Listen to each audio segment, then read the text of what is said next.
সন্ধ্যা আরতি দেখার পরে তারপর মোবাইল কালেক্ট করে নিয়ে আমরা গেছিলাম একটু বাইরের দিকে ঘুরতে। আজকে আমার প্রথম দিন ছিল মায়াপুরে। তো এখানে চলছিল অখণ্ড হরিনাম সংকীর্তন। আর অখণ্ড নাম রাখার কারণে এখানে 12 মাস মানে সংকীর্তন হয়। তো কখনো ঝড় জল বৃষ্টি যাই হোক না কেন কীর্তন বন্ধ হয় না। মন্দিরের ভিতরে এই ছোট ছোট দোকানগুলো দেখতে কত সুন্দর লাগে। আর এখানে বেশিরভাগ গোপী ড্রেস ঠাকুরের সমস্ত রকমের জিনিস তোমরা পেয়ে যাবে। আর দোকানগুলো কিন্তু খুবই সুন্দর।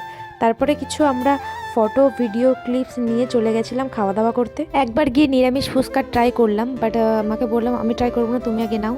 তো ফুচকা একটা খেয়ে দেখার পরে বুঝলাম যে অতটা ভালো টেস্ট আমার লাগেনি। তারপর ওখান থেকে সোজা চলে গেছিলাম আমরা ভুট্টা খেতে। মায়াপুরে ঘুরতে গেলে আমার কথা শুনে তোমরা একবার এই আন্টির কাছ থেকে ভুট্টা খেয়ে, এনার কাছে ভুট্টা খুবই ফ্রেশ আর কচি, 20 টাকা করে পিস নেয়, খুবই সুন্দর খেতে। আমার তো ভীষণ ভীষণ ভালো লাগে এনার ভুট্টা। অনেক ঘোরাঘুরি করার পরে কেনাকাটা করার পরে তারপর আমরা চলে এসেছিলাম সোজা হোটেলে।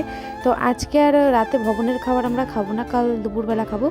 তো এখানে আমরা চলে এসেছিলাম মন্দিরের সামনে, একটা হোটেল ছিল নিরামিষ, সব এখানে তো সমস্ত কিছু নিরামিষই পাওয়া যায়।